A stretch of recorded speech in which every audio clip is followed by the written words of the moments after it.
Shalom, everyone.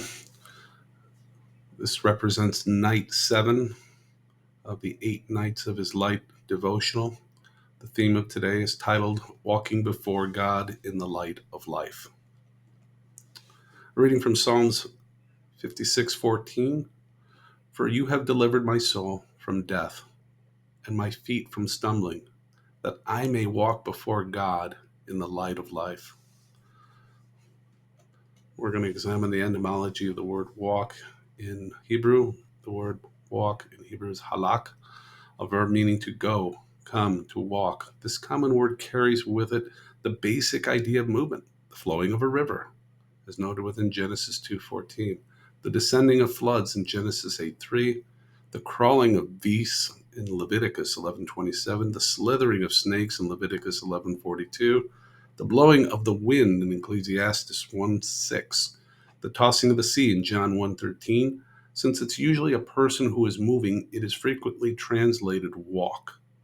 Like similar verb darak, meaning to tread, this word also is used metaphorically to speak of the pathways, i.e., the behavior of one's life.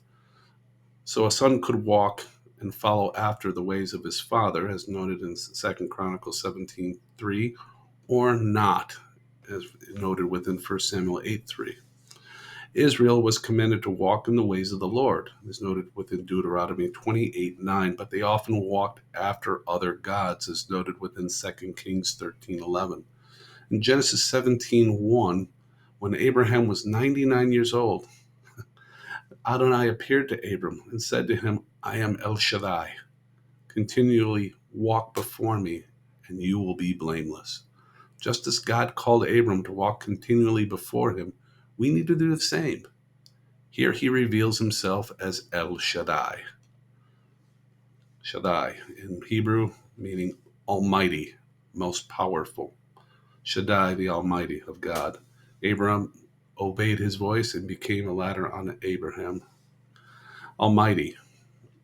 The reference is in Genesis 18:14, 28:3, 35:11, Exodus 6:3, Numbers 11:23, Deuteronomy 10:17, Job 11:7, Psalms 115:3, Daniel 4:35, Matthew 19:26, Ephesians 3:20, Philippians 4:13, and Hebrews 7:25.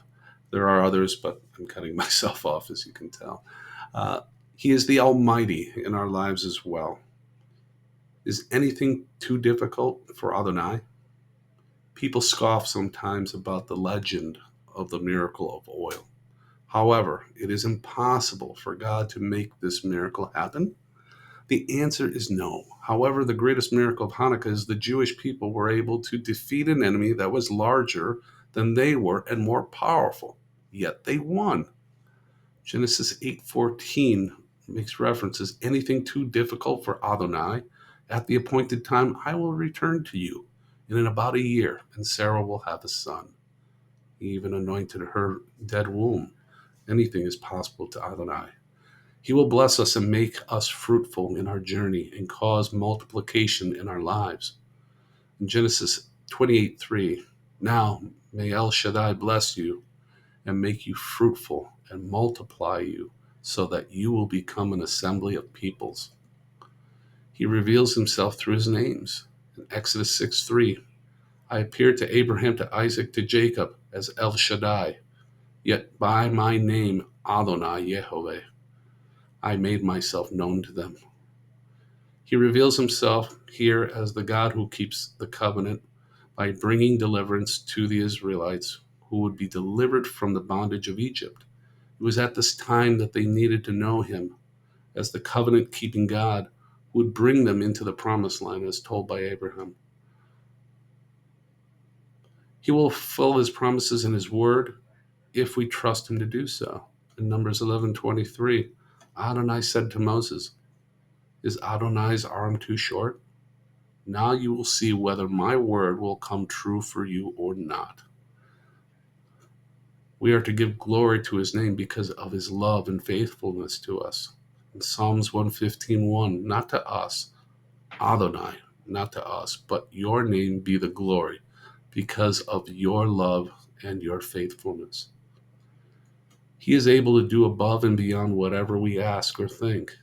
It's noted within Ephesians 3:20.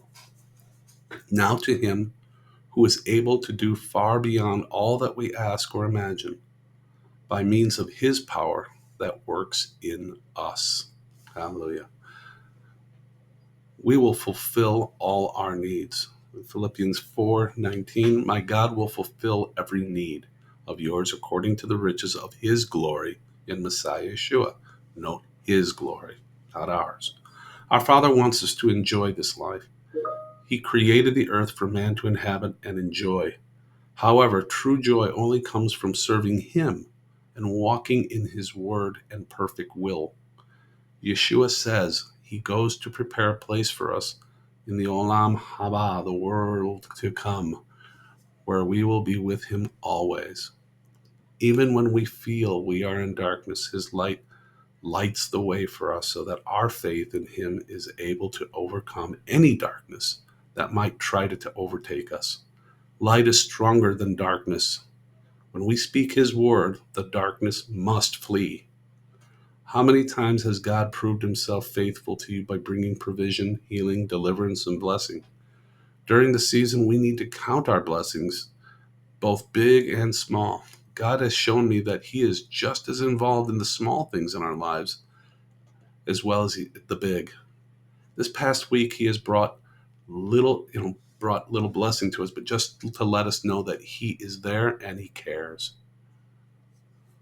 If I listed them, it would not mean anything special to anyone but myself. However, I am sure the Father has done the same for each of you as well. The problem is many times we don't realize that even the smallest blessings are his miracles in our life. Just as the oil burning for 8 days when in reality it should have gone out. That concludes night 7. Shalom in Yeshua.